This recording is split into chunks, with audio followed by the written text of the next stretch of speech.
So we've been used to watching adults being raided by ICE. Most of these circumstances have involved criminals with terrible rap sheets, and we are happy that they're being deported. Uh, Now children are entering the chat, essentially.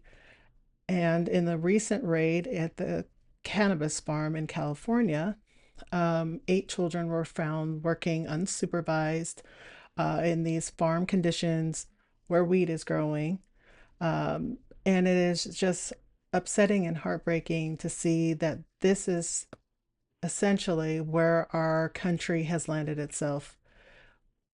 We don't even know what is going to come down the pipeline.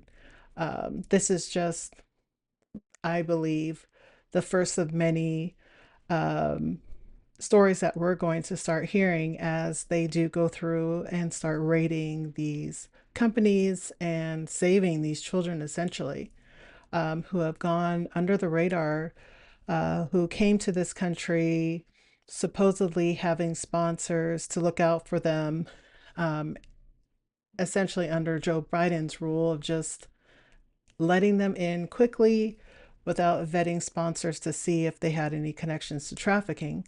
And here they are working in conditions as children illegally in our country. Let's just take a look at what happened recently. Sweep in Ventura County that led to a violent clash with protesters.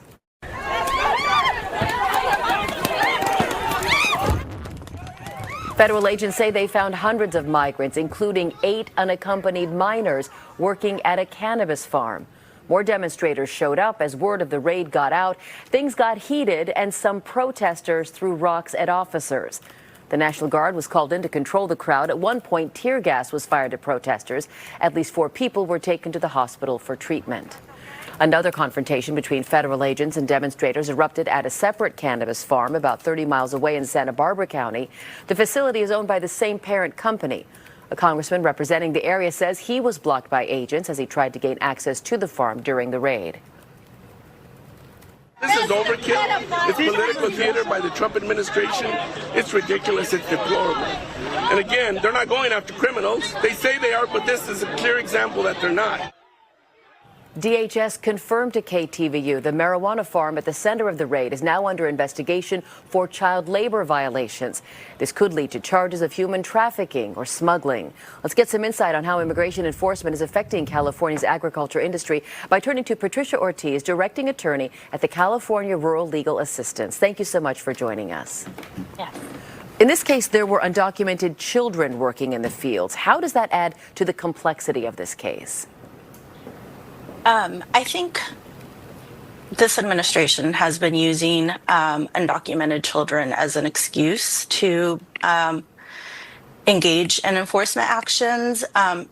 That's not to say that there isn't labor violations going on. So it makes it very complex because it's hard to understand whether this is a legitimate action or whether this is just another step in enforcement, increased enforcement that we've seen in the last year. So it really makes it difficult for the community to feel, even if this were a legitimate action, its prior actions have eroded the trust in ICE and HSI and other immigration agencies in having the best interest of children and unaccompanied minors in mind. Well, it's really sad to see the lengths that Democrats are going to protect undocumented illegal immigrants.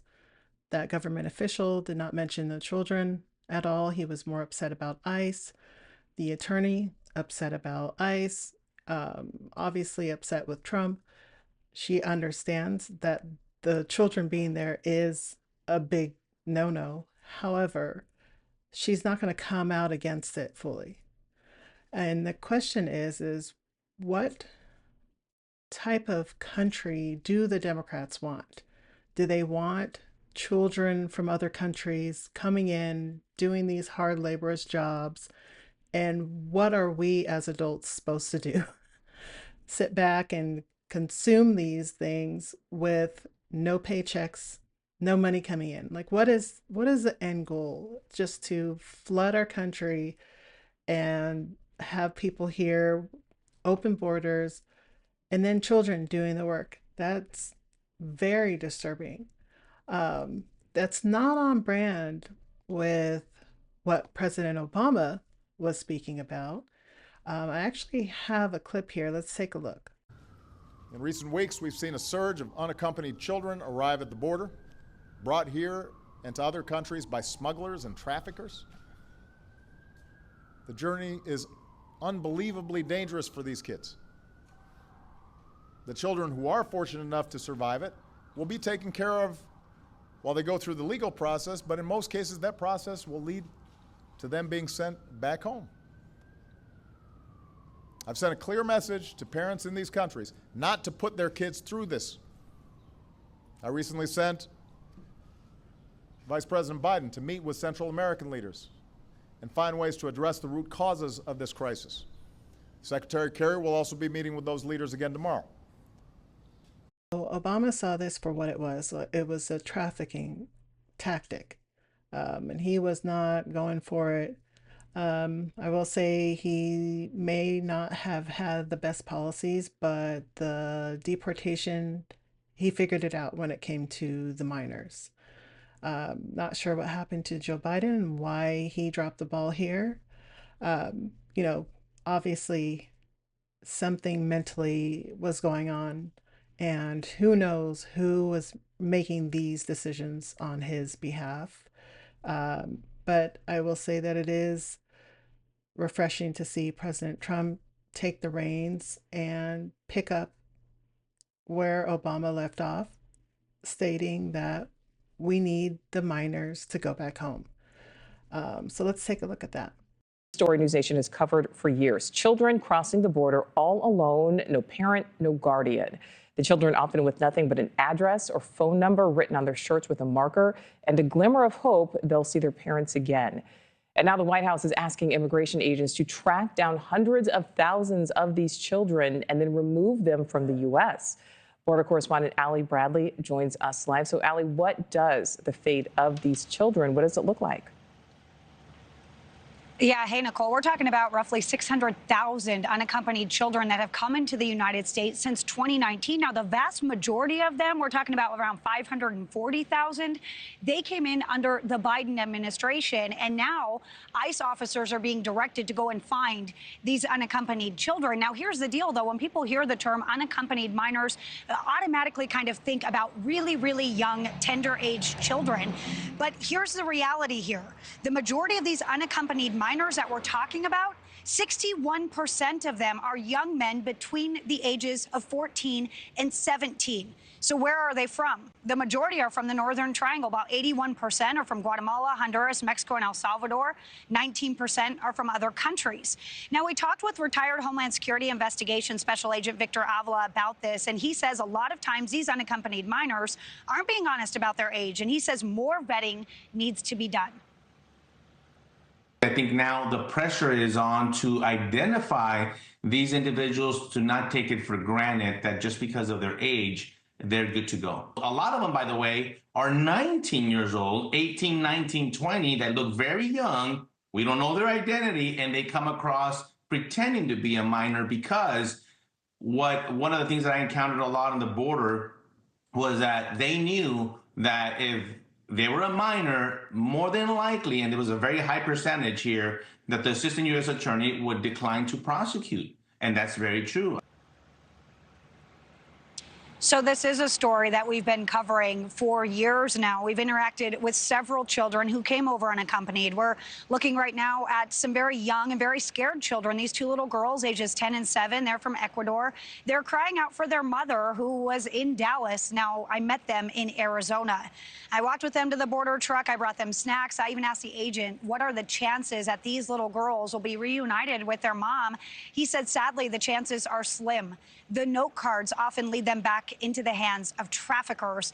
not into the hands of their actual families. Now, the Biden administration did end that mandatory rapid DNA testing requirement during that time frame. And the border czar, Tom Homan, tells me that they discovered around 30% of these families to be fraudulent, meaning the parent isn't legitimately the child's parent or guardian. Now, Tom Homan told me that they are bringing back that mandatory testing requirement here, Nicole, excuse me. And we know that we're talking about hundreds of thousands of children here, Allie. So how will authorities know how to find them, where to find them? Yeah, they have a few places that they can start, right? So we know 540,000 have essentially come in over the last 4 years, and around 470,000, they were released to certain sponsors. So we've been looking at the data from Health and Human Services, because once a child crosses the border unaccompanied, they're released to HHS, to the Office of Refugee Resettlement. So that's kind of a nuance there. Now, when it comes to these children, Texas is actually home to the majority of these unaccompanied minors. Data for the fiscal year, which just began in October, shows nearly 3,000 unaccompanied children have been released to either family or a sponsor in the Lone Star State. Following that, California, Florida, and New York have seen those unaccompanied minors come to their state. Now, Congress has said there are roughly 320,000 of these kids who are essentially unaccounted for. But what does that mean? Okay, so they do these follow-up calls. HHS will do these, but they weren't able to actually locate that child when they called. So they maybe didn't answer the phone, or that child was not at the address that was provided. Sources say that when an unaccompanied minor is encountered and has a phone number to call, it's kind of a win, because it's a so-called easy placement if someone answers, but they rarely conduct these in-person visits. They're kind of just blindly sending them to an address. Now, there are federal facilities, 3 of them, that are basically in warm status that the federal government is paying for, taxpayer funded, but they're empty. They don't have children in them. Instead, there's around 6,000 children in HHS custody today. They're spread out amongst 296 facilities. The main contractor of those facilities is Southwest Key Program. And Nicole, the DOJ is suing that organization for sexual exploitation and harassment. This is a proper solution to solve this issue. We need to locate all of the unaccompanied minors in this country and process them back to their home countries. Essentially, should have never happened, and unfortunately, this is going to cost us countless dollars, time. But essentially, I believe we are saving these children from an unfortunate circumstance of child labor issues, sex trafficking. A lot of terrible things are out there, and these children have been alone going through these journeys. It's time to make the Democrats responsible for essentially what they have watched happen over the years, and make them really care about these children who they claim to care about. Thank you again for tuning in. Subscribe, share. I'd love to hear your comments below, and I look forward to seeing you next time.